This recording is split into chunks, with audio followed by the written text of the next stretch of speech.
இன்றைக்கி நம்ம பார்த்திங்கன்னா வெஜ் ரோல் பண்ண போகிறோம். ஒரு ஸ்மால் சைஸ் வெங்காயத்தை கட் பண்ணிக்கிறோம். கேப்சிகம் வந்து பொடியாக கட் பண்ணிக்கிறோம்.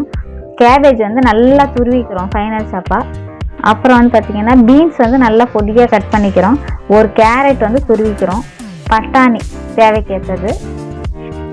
நெக்ஸ்ட்டு வந்து பார்த்திங்கன்னா ஒரு 2 பச்சை மிளகாய் பொடியாக கட் பண்ணிக்கிறோம். பூண்டு இஞ்சி நல்லா துருவிக்கிறோம். கொஞ்சம் கொத்தமல்லி பொடியாக கட் பண்ணிக்கிறோம். 1 spoon green sauce, 1 spoon soya sauce, 1 spoon tomato sauce. செய்முறை பார்க்கலாம் வாங்க. 2 டீஸ்பூன் ஆயில் போட்டுக்கோங்க. அந்த 2 டீஸ்பூன் ஆயில் போட்டுட்டு நம்ம துருவி வச்சுருக்கோங்களா இஞ்சி பூண்டு ரெண்டுமே ஃபஸ்ட்டு இஞ்சி பூண்டை போட்டுக்கோங்க. லைட்டாக ஃப்ரை ஆன உடனே அதில் பச்சை மிளகா போட்டுக்கோங்க. பச்சை மிளகா லைட்டாக ஃப்ரை ஆன உடனே பார்த்தீங்கன்னா நெக்ஸ்ட்டு அந்த சின்ன சின்னதாக பொடியாக கட் பண்ணி வச்சுருக்கோம் இல்லைங்களா ஆனியன், அதையும் போட்டுக்கோங்க. போட்டு மீடியம் ஃப்ளேமில் வச்சு ஃப்ரை பண்ணிக்கோங்க.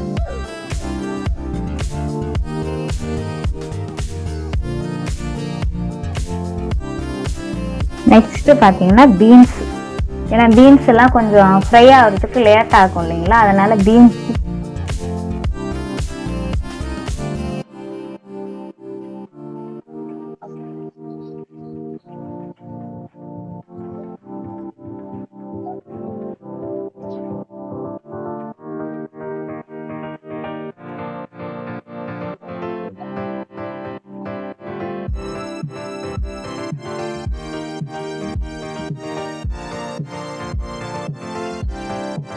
நெக்ஸ்ட் பார்த்தீங்கன்னா பட்டாணி, கேரட்,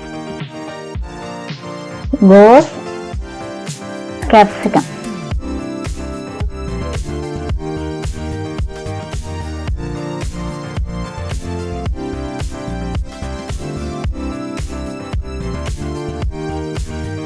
நெக்ஸ்ட் பார்த்தீங்கன்னா 1 ஸ்பூனு சால்ட் போட்டுக்கோங்க. சால்ட் போட்டு நல்லா இந்த அளவு ஃப்ரை பண்ணி, சால்ட் போட்டால் லைட்டாக தண்ணி வரும். தண்ணி வந்து நல்லா ஃப்ரை, ஸ்லோ ஃப்ளேம்லேயே வச்சு ஃப்ரை பண்ணிங்கனாவே நல்லா அந்த வெஜிடபிள்லாம் நல்லா ஃப்ரை ஆயிடும்.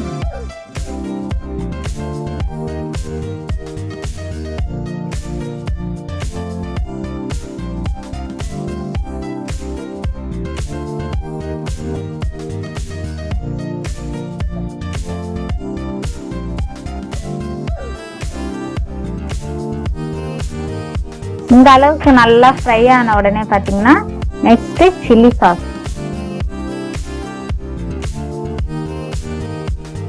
நெக்ஸ்ட்டு சோயா சாஸ் போட்டு லைட்டாக ஃப்ரை பண்ணிட்டு ஃப்ரை பண்ண உடனே பார்த்தீங்கன்னா டொமேட்டோ சாஸ், ஃபைனலாக கொத்தமல்லி, இதெல்லாம் போட்டு நல்லா ஃப்ரை பண்ணிக்கோங்க.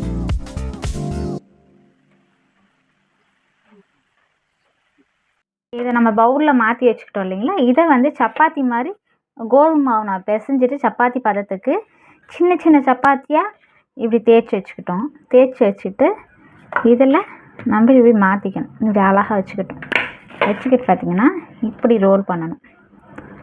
இப்படி ரோல் பண்ணிவிட்டு இப்படி க்ளோஸ் பண்ணிக்கணும். க்ளோஸ் பண்ணிவிட்டு நம்ம அதுக்கு முன்னாடி ஆயில் வந்து பார்த்திங்கன்னா ஹீட் பண்ணிக்கணும். கடாயில் ஆயில் வந்து ஹீட் பண்ணிக்கணும். ஹீட் பண்ணிட்டோங்களா, ஆயில் ஹீட் பண்ணோன்னே நம்ம இப்படி ரோல் பண்ணி வச்சுருக்கோம் இல்லைங்களா, இதை வந்து பார்த்திங்கன்னா இந்த மைதா மாவு சால்ட்டு போட்டு கரைச்சி வச்சுருக்கோம், அதில் டிக் பண்ணிக்கிறோம். டிக் பண்ணிவிட்டு இப்படியே ஆயிலில் போட்டுக்கிறோம். நல்லா ஆயிலில் போட்டோம்னா சிம்மில், மீடியம் சிம்மில் வைக்கணும். அப்போ தான் உள்ளே இருக்கிறது பாயில் ஆகும். ஏன்னா இப்படி போட்டுக்கிட்டோம்னா நல்லா ஃப்ரை ஆகும். இந்த மாதிரி நல்லா மீடியம் ஃப்ளேமில் வச்சிங்கன்னா இந்த மாதிரி கோல்டன் ப்ரௌனில் வந்துடும் உங்களுக்கு. இந்த கோல்டன் ப்ரௌனில் வந்திங்கன்னா நல்லா மொறுன்னு இருக்கும் வெளியில், உள்ளே நல்லா. பசங்க வந்து பார்த்திங்கன்னா நிறைய பேர் காய்கறிலாம் சாப்பிட மாட்டாங்க. அதுக்கு நீங்கள் இந்த மாதிரி செஞ்சு கொடுத்தீங்கன்னா ஹெல்த்தியான ஃபுட்டு தான் இது. கோதுமை மாவில் தான் செய்ய போகிறோம். வெறும் அந்த உள்ளே வச்சது வெளியில் வராமல் இருக்கிறதுக்கு தான் நம்ம மைதா மாவில் டிக் பண்ணி அதை ஃப்ரை பண்ணுறோம். அவ்வளோதான், கோட்டிங் மட்டும்தான் மைதா மாவு, மற்றபடி எல்லாம் கோதுமை மாவில் தான் நம்ம செய்ய போகிறோம். அப்போ இந்த மாதிரி நல்லா மொறுன்னு வெளியில் உள்ளே வந்து ஃபுல் வெஜிடபிள். பசங்க வந்து சாப்பிட மாட்டாங்க, அதுக்கு இது ஹெல்த்தியான ஃபுட்டு செய்யலாம். நீங்கள் நம்ம வெஜ் ரோல் ரெடி ஆயிடுச்சு. பார்த்தீங்களா, இப்படி தான் இருக்கும் வெஜ் ரோல். இதை பார்த்தீங்கன்னா நல்லா அழகாக அவுட்லைனில் நல்லா மொறுன்னு இருக்கும், உள்ளே வெஜிடபிள் இருக்கும். பசங்களுக்கு ஹெல்த்தியானது கோதுமை மாவு செய்கிறது. வித்து சாஸோடு சாப்பிட்டிங்கன்னா ரொம்ப டேஸ்டியாக இருக்கும். தேங்க்யூங்க. நெக்ஸ்ட்டு வேறு டிஷ்ஷோட உங்களை நான் சந்திக்கிறேன்.